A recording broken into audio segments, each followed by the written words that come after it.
"Sir, it hurts down there." 5 trembling words a 7-year-old girl whispered as she staggered into the dark snow behind a U.S. Marine's cabin. Ellie Turner, barefoot, bruised, her tiny dress torn, had run through the freezing night to reach the one man everyone said to stay away from. Logan Price had survived war, loss, and every kind of darkness a battlefield could offer, but nothing prepared him for the truth this child was carrying. Her abuser was the town's beloved deputy sheriff.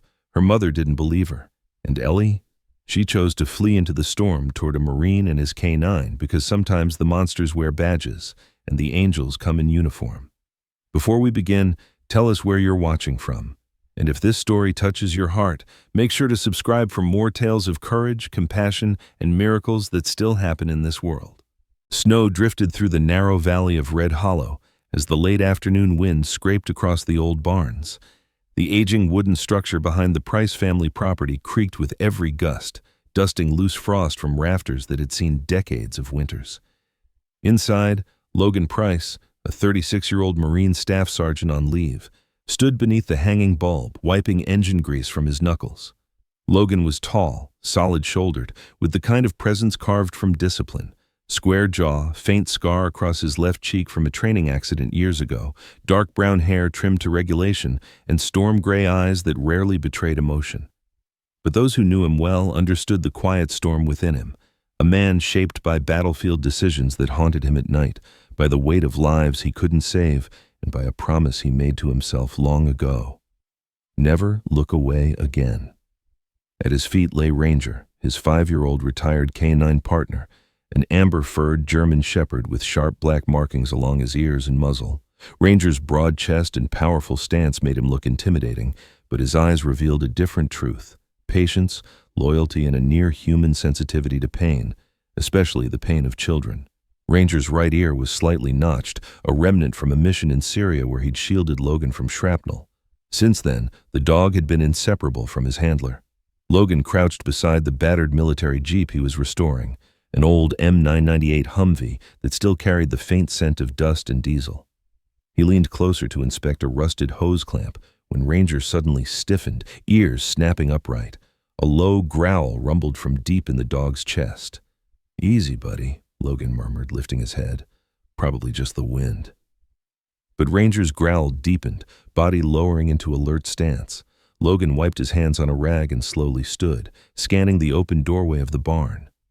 Beyond it, visibility was poor. The snow had thickened into a curtain, swirling in nervous spirals. At first, he saw nothing but the outline of the tree line. Then, a movement, small, hesitant, a faint silhouette wobbling toward the barn. Logan's heartbeat kicked once, sharp, a child. She emerged fully into the doorway, breath misting in broken white bursts.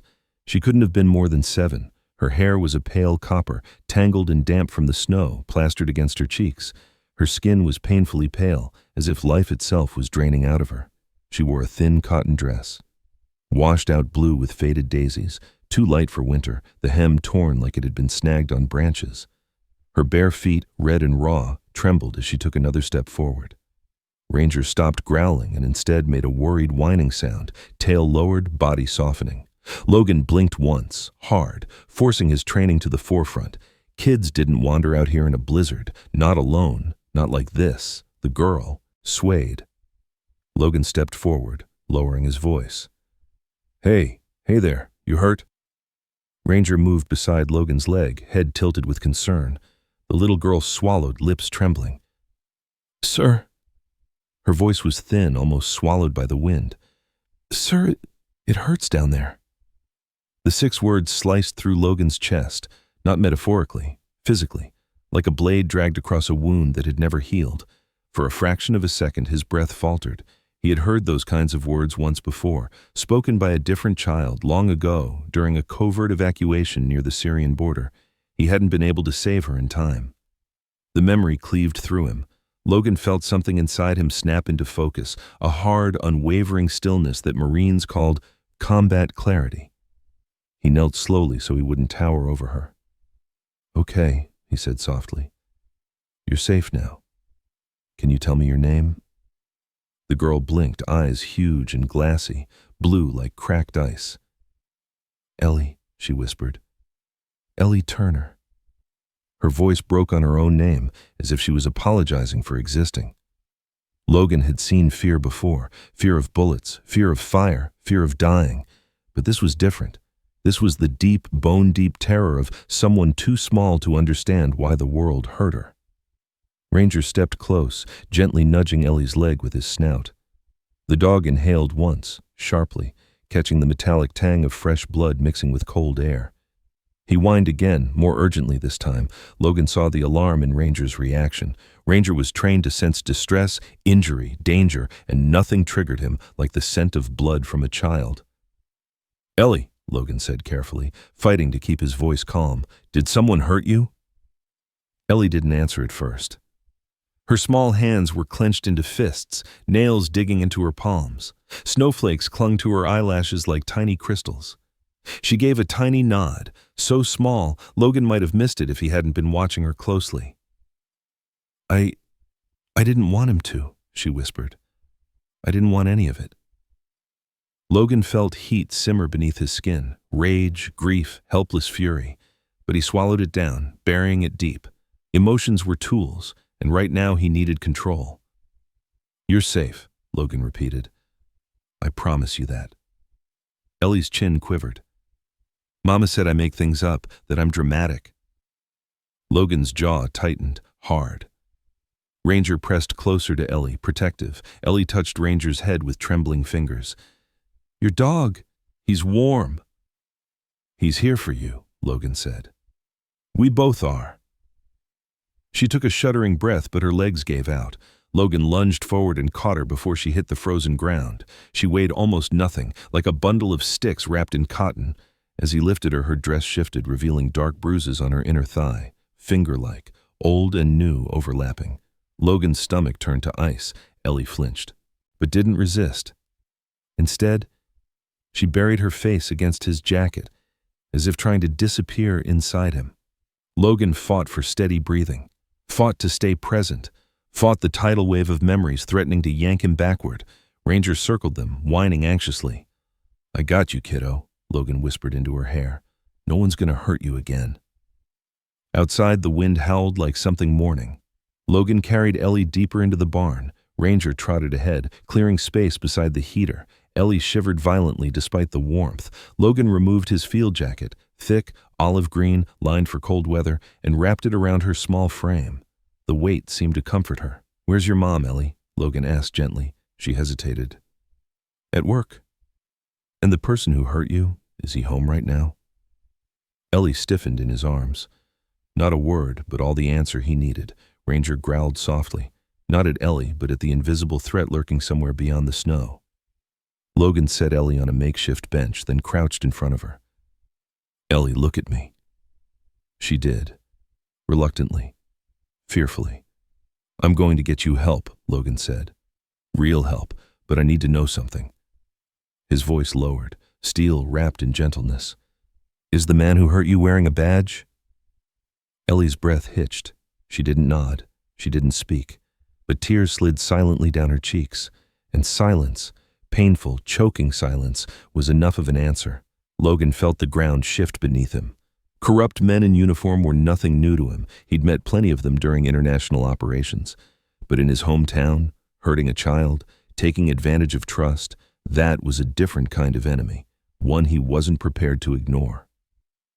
Ranger stood beside him, posture rigid, waiting for the next command. Logan brushed Ellie's hair from her face. You did the right thing coming here, he whispered. You were brave. Ellie swallowed. He said if I told anyone, Mama would lose her job, and we'd lose our house, and it would be my fault. Logan exhaled shakily. It's not your fault. Nothing about this is your fault. Ellie clutched the jacket tighter. Outside, the storm thickened, the sky darkening as if the world itself sensed the danger closing in. Logan knew what came next wouldn't be simple, wouldn't be clean, wouldn't be safe. And he had no idea that in the shadows of that storm, someone else was already watching the barn, waiting. The moment Ellie walked into his life, Logan Price stepped back into a war he didn't know he was still fighting. And he hadn't realized yet. This time, the enemy was much closer than any battlefield he had survived, and much, much worse. A pale winter sun hovered weakly over Red Hollow as snow continued to drift across the flat, frozen roads. Logan Price drove with one hand steady on the wheel, the other resting protectively near Ellie Turner, who sat bundled in his oversized Marine field jacket. Ranger, his 5-year-old German shepherd with amber fur and dark saddle markings, sat pressed against Ellie's side in the back seat, his ears twitching at every sound. Logan could hear her breathing, shallow, uneven, every exhale trembling with fear she tried hard to hide. He sensed the weight of her terror even before she spoke a word. That kind of fear didn't come from a fall or a scraped knee. It came from betrayal, from someone who should have protected her, and didn't. The truck pulled up to Red Hollow General Hospital, a small, single-story building tucked between tall pines. Logan stepped out first, scanning the parking lot like muscle memory.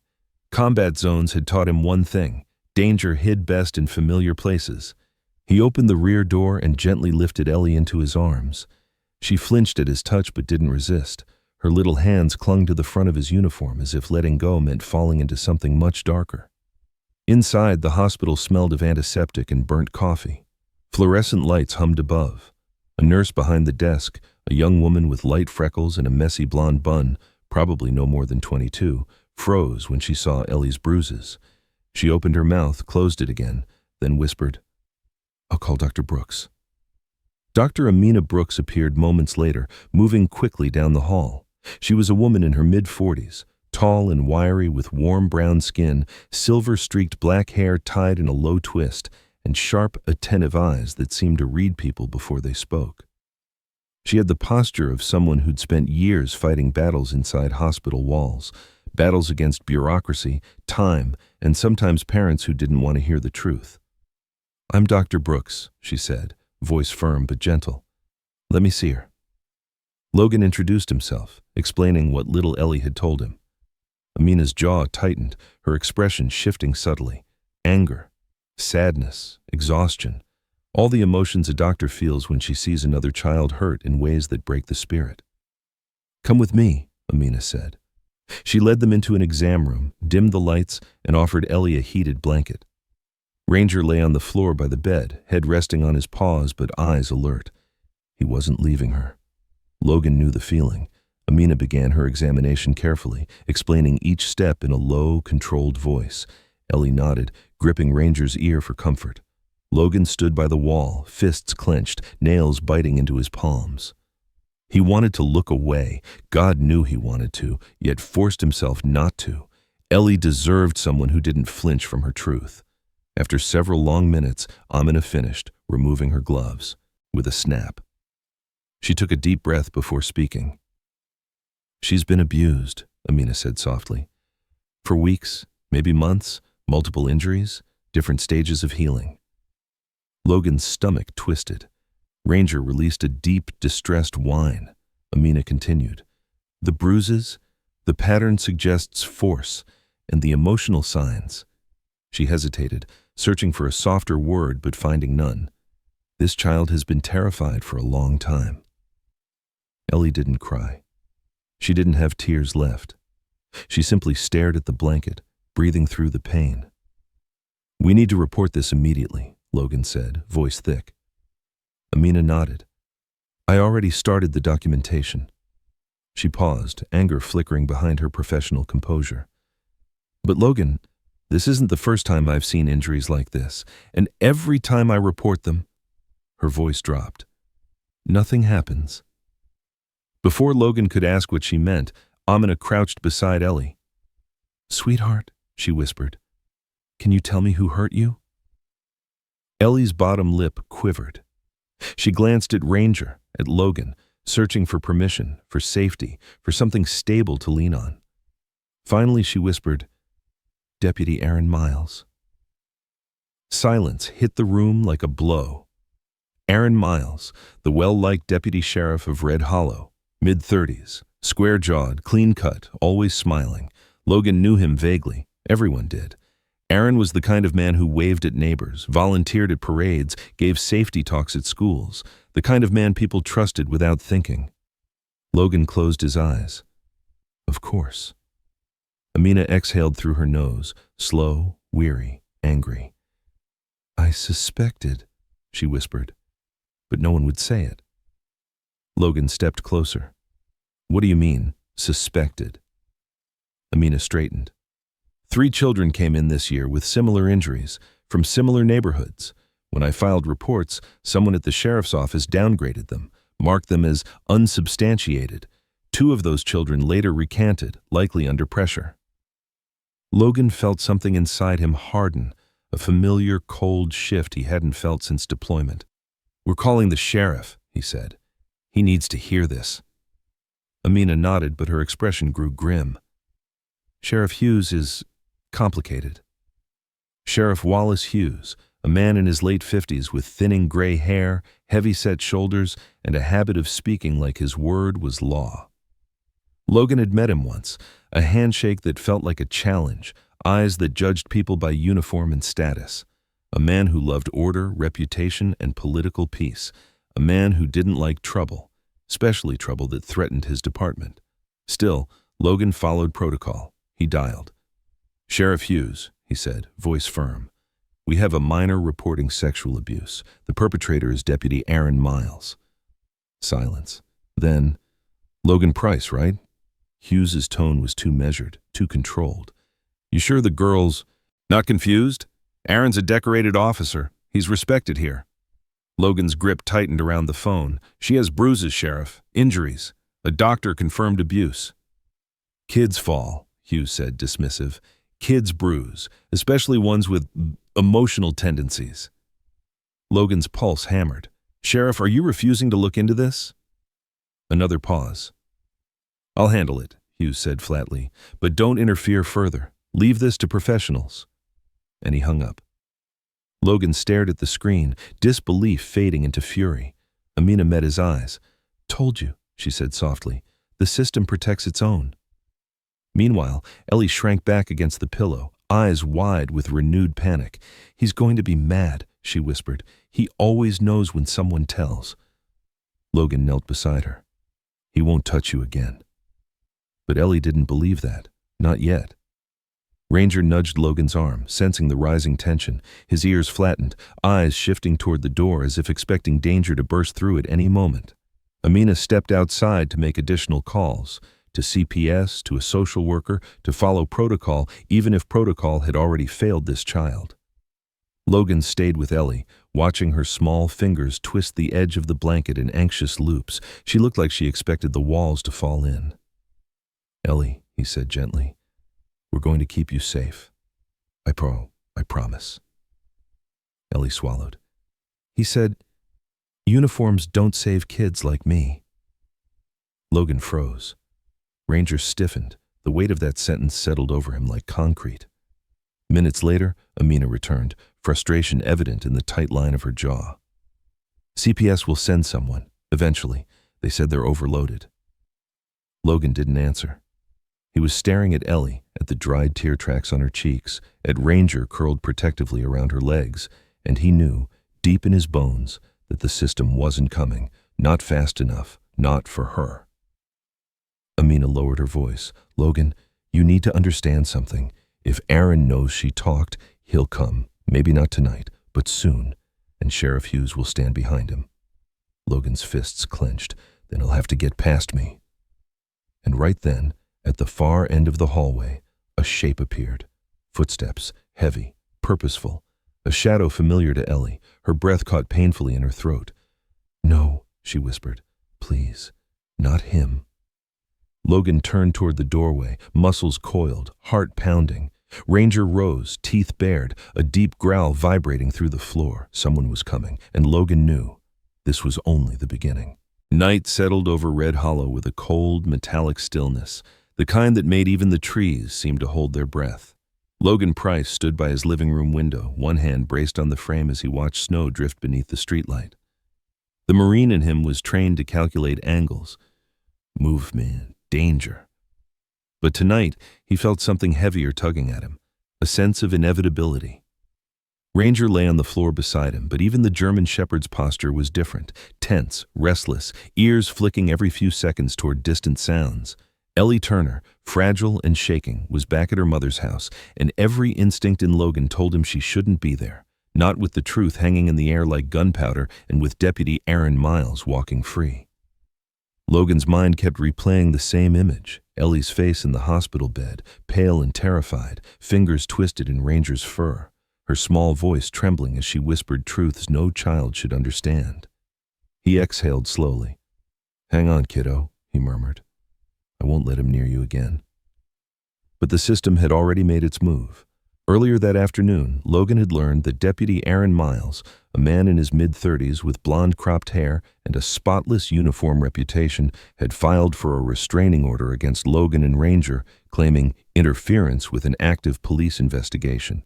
The court approved it within hours. Just like that, Logan, who had saved her, was legally barred from going near Ellie. Logan had fought cartel gunmen in Mexico, insurgents overseas, and corrupt officials in fractured towns across the globe. But nothing compared to fighting a system that protected one of its own. The doorknob rattled. Ranger sprang to his feet before the sound fully registered. The dog's hackles rose, and he gave a sharp bark toward the hallway. "Easy," Logan whispered, though his pulse quickened. Footsteps approached, familiar ones. The door opened and Marianne Turner, Ellie's mother, stepped inside. Marianne was a woman in her late 30s, short and slender, with long brown hair pulled into a messy braid. Her face was lined with exhaustion, her eyes pinned open by fear and denial. She looked like someone who lived in the shadow of someone louder, someone dangerous. "Logan?" she said shakily, arms wrapped around herself. "Aaron told me what you're trying to say. About Ellie."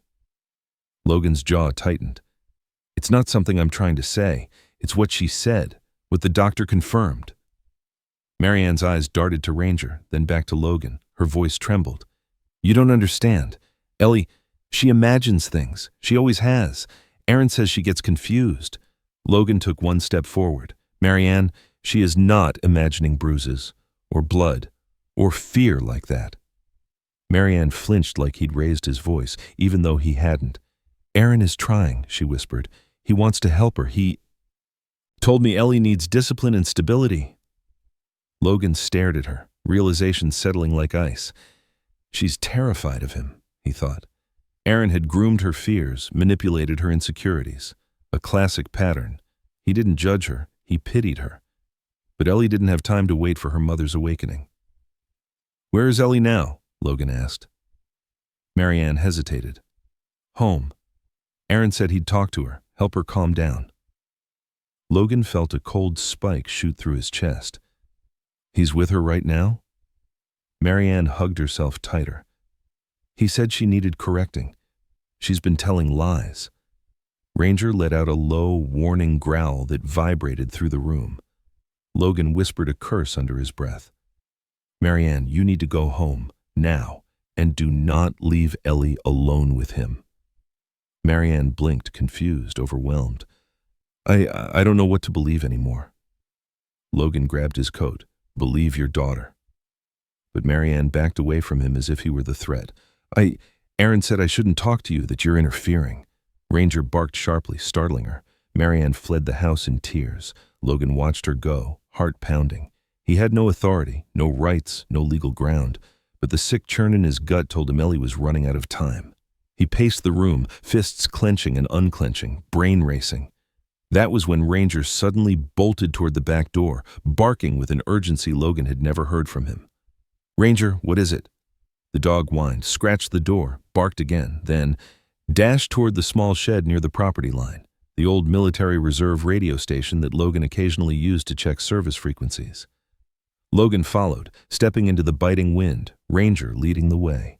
As soon as he stepped into the shed, he knew something was wrong. The radio, old, dusty, unreliable, had power, and a recording was playing. A 911 call, Ellie's voice. Please, someone, he's coming in again. I'm hurt. It hurts so much. Please help me." Logan's blood froze. Ranger whimpered, pacing in circles, nose pressed to the speaker. The recording continued. Ellie's sobs, muffled struggles, a door opening, heavy footsteps, then a click. Silence. Another voice entered. The dispatcher. "Call marked as misdial. Logging as accidental." And the audio ended. Logan gripped the edge of the desk so hard the wood creaked. The call never made it to officers. It had been buried, deleted. Someone Someone inside the sheriff's office had protected Aaron. Ranger let out a long, anguished howl. Logan closed his eyes. That was it. The last line. The last thread he'd been holding. He whispered, "We're done waiting." Ranger barked once in agreement. Logan grabbed his keys. He didn't think, didn't weigh options. Marines weren't trained to hesitate when a child was dying. They were trained to act. He and Ranger drove. Through the storm toward the Turner house. The roads were slick, headlights cutting through fog like snow. Logan's mind battled between fury and fear. Fear of what he'd find. Fear of being too late again. Memories clawed at him. Syria. A little girl named Hannah, the one he hadn't reached in time. He wouldn't fail again. Not tonight. He parked a block away, moving silently with Ranger at his heel. The house was dim except for a faint orange glow from the bathroom window. Ranger sniffed the air, growled. Logan's heart slammed. He approached the side door, tested the handle. Locked. He stepped back, braced his boot, and kicked. The lock splintered. Inside, the house smelled of bleach, cheap beer, and something darker. Fear soaked into the walls. Ranger ran ahead, nose low, tail stiff, guiding him straight to the bathroom. Logan pressed his ear to the door. A whimper. Ellie. Without hesitation, he slammed his shoulder into the door. It cracked open. The bathroom was dimly lit, and Ellie sat curled in the corner, wearing the same thin dress, covered in blood, some dried, some fresh. Her face streaked with tears, her knees drawn to her chest. "Ellie," Logan whispered, rushing to her. She flinched, but then recognized him and sobbed into his chest, gripping his shirt with tiny, shaking hands. Ranger licked her cheek, whining desperately. Logan lifted her gently, feeling every tremor, every fractured breath. Then, behind him, a roar. "Hey!" Aaron Miles stood in the hallway, rage twisting his handsome face into something monstrous. He was still in uniform, badge gleaming under the hallway light. "Put her down," Aaron growled. "You are violating a restraining order, Marine." Logan stared at him with a stillness born on battlefields. "You hurt her." Aaron smirked and "Prove it." Ranger bared his teeth, ready to lunge. Aaron's voice dropped to a venomous hiss. "You just started a war you can't win." Logan stepped back toward the door, Ellie clinging to him, her heartbeat racing against his chest. "Maybe," he said. "But tonight, she's not staying here." Aaron lunged forward, and the chapter ends there. Snow from the previous night still clung to the roadside as Logan Price drove through the darkness toward Denver, the highway stretching endlessly beneath the weak glow of the truck's headlights. Ellie Turner, wrapped in his Marine jacket, slept fitfully in the back seat, her knees curled to her chest, small fingers gripping the fur around Ranger's neck. Ranger, an amber-furred German shepherd with intelligent hazel eyes and a battle-tested calm, lay pressed protectively beside her, ears twitching at every sound. Logan kept both hands tight on the steering wheel, his jaw locked. He had seen war, cruelty, and chaos in deserts halfway across the world, but nothing had ignited that cold, molten fury inside him like the sight of Ellie huddled in that blood-stained bathroom. Every mile put more distance between her and Deputy Aaron Miles, but it didn't ease the tight coil inside his chest. He replayed Aaron's last words. "You just started a war you'll lose." Logan didn't care about winning. He cared about Ellie breathing, living, healing. As city lights appeared on the horizon, Ellie stirred. Her voice was small, hoarse, barely more than a whisper. "Is he coming for us?" Logan glanced in the rearview mirror. Her eyes were wide in the darkness, tiny pupils swimming in terror no child should understand. "Not anymore," he said, voice steady though his stomach tightened. "You're safe now. That's a promise." Ranger pressed his muzzle into her arm, letting out a soft grunt. Ellie buried her face in his fur. It was the first time she had fully relaxed since they found her. They reached the FBI Denver field office, a bleak concrete building in the early glow of dawn. An agent at the security gate, Special Agent Marcus Hill, stepped forward.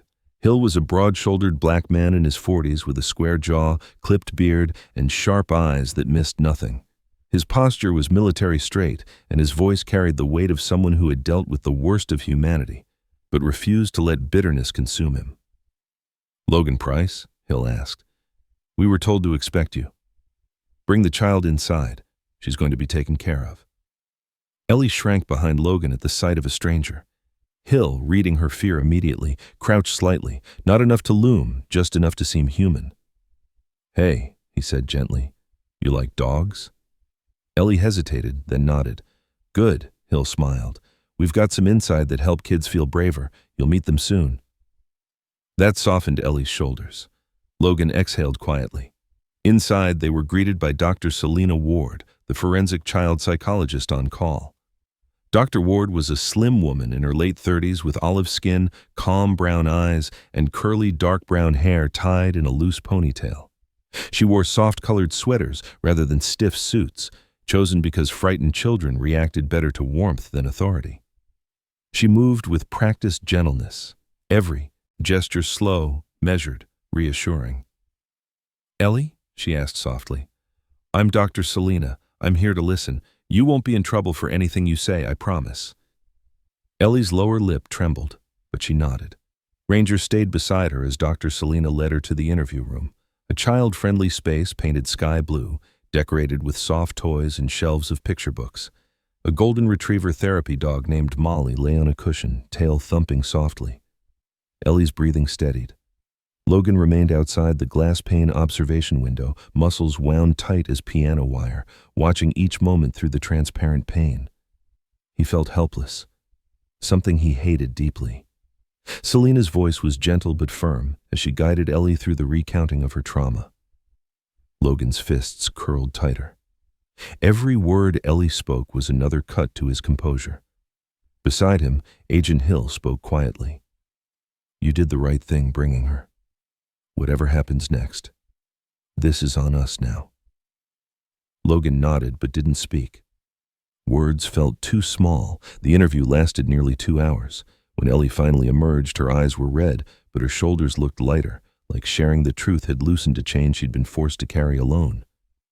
"You're very brave," Logan told her. Ellie reached for his hand. Ranger pressed against both of them, tail low but calm. A team of agents moved swiftly. Photographs, medical documentation, DNA swabs, statements, every step designed to build a case no defense lawyer could twist or deny. Logan watched the evidence stack up like bricks forming a wall around Ellie, one that Aaron Miles would never break through again. At 10:47 a.m., Agent Hill received a call. He listened, nodded, then turned to Logan. "We're moving now. 3 simultaneous raids." Logan inhaled sharply as Hill briefed the agents. Target 1, Aaron Miles' residence. Target 2, Red Hollow Police Department. Target 3, Sheriff Daniel Hughes' home. Logan insisted on coming, but Hill shook his head. "You've done enough. Let us finish it." What followed happened fast. At Miles' house, agents broke through the door. His home was spotless, staged, curated to look like a model citizen lived there. But monsters always leave shadows behind. An agent called out, "Basement secured, locked room found." Another agent pried open a steel door. Inside were shelves of hard drives, labeled with dates, some marked with Ellie's initials. When the agents plugged them into forensic drives, the room went silent. Hours of footage, hidden camera angles, dates stretching back years, children, terrified, injured, recorded. Logan read the report later and felt physically ill. At the Red Hollow Police Department, agents tore through filing cabinets, server databases, backup drives. They found files stamped closed, insufficient evidence that clearly contained enough proof for action. More reports involving Aaron, all buried, all erased, from dispatch logs. At Sheriff Hughes' residence, Hughes, a large man in his 50s with a graying mustache and tired blue eyes, opened the door with a forced smile. He had the look of someone who had once tried to be decent, but had long since chosen the easy, dirty path. When agents searched his home office, his face drained of color. The offshore fund transfers told the entire story. Money from Aaron, thousands at a time, wired after each closed case. A man sworn to protect had been selling children's safety for cash. The agents cuffed him on his porch. Hughes didn't fight. He simply whispered, "I thought I was doing what was best for the department." A lie so weak it collapsed under its own weight.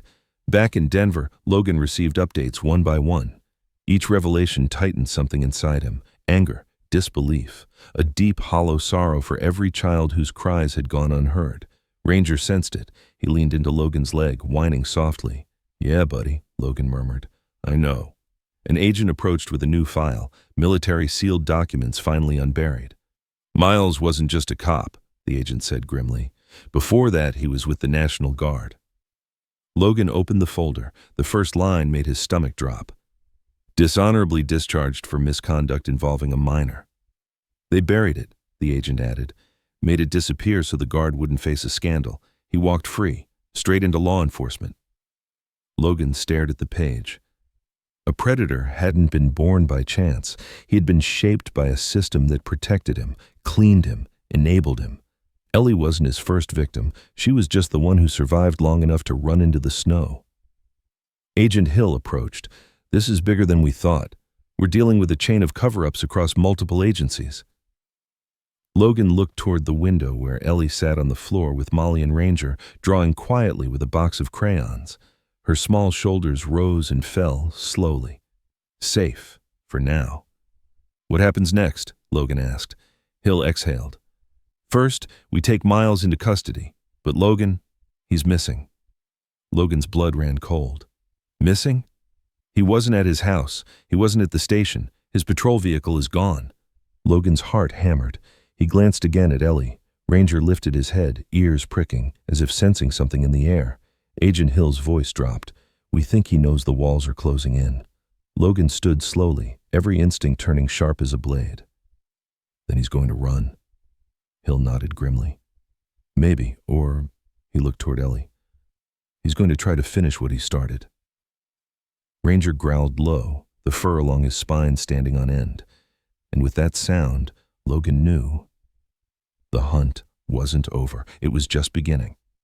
Morning light crept gently across the Denver skyline, pale and cool against the courthouse facade, as if the day itself sensed the weight it was about to carry. Logan Price stood at the base of the granite steps, shoulders squared, Ranger pressed loyally against his right side. The Marine's composed stance concealed the storm inside him, a swirling mixture of dread, resolve, and hope, emotions far more complicated than those he'd felt in combat zones.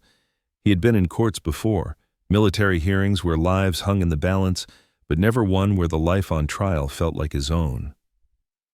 Logan was a tall man, lean but powerfully built, with hard edges honed from years of field duty. His dark hair, shot through with premature gray, was trimmed close, and his blue-gray eyes showed both exhaustion and an unbreakable steadiness. He carried the look of a man who had seen too much, but refused to turn away when it mattered. Ranger, his 7-year-old German shepherd with thick amber fur and attentive hazel eyes, sensed his tension. The dog nudged his hand gently, a reassuring gesture forged through years of missions together. Logan inhaled deeply. "We're okay, pal," he whispered, though he wasn't sure if he believed it. Inside, the courtroom buzzed with whispered speculation. Reporters filled the back rows. Citizens from Red Hollow and beyond watched anxiously. America had followed the case closely. A decorated Marine rescues a child from an abusive deputy, yet is charged with kidnapping. It divided opinions across the nation. Some called him a hero. Others called him reckless. At the front sat the prosecution team led by Assistant District Attorney Milo Carver, a sandy-haired, meticulously groomed man in his mid-30s known for his ambition more than his empathy. His crisp suit and perfectly knotted tie reflected the image he wanted the world to see: disciplined, tough, unwavering. Carver thrived in high-profile cases. The media lights loved him. But beneath his polished courtroom confidence was a man terrified of appearing weak, terrified of losing. Across the aisle sat Logan's lawyer, Rebecca Hale, a formidable woman in her late 40s with striking silver-streaked hair and intelligent dark eyes. Her tailored navy suit fit her like armor, not meant for style, but for purpose. She was a master of cross-examination, known for dismantling corrupt institutions one case at a time. She took Logan's case the moment she saw Ellie Turner's forensic report. "Some battles," she told him, "should never have been yours to fight alone." Presiding over the case was Judge Sylvia Rowan, a black woman in her 60s with deep-set eyes and a presence that commanded respect. She was neither harsh nor soft. She was precise, balanced, a rare pillar of fairness in a system riddled with cracks. Her courtroom was sacred ground for truth, and today she carried the sorrow of someone who had read every inch of Ellie's file.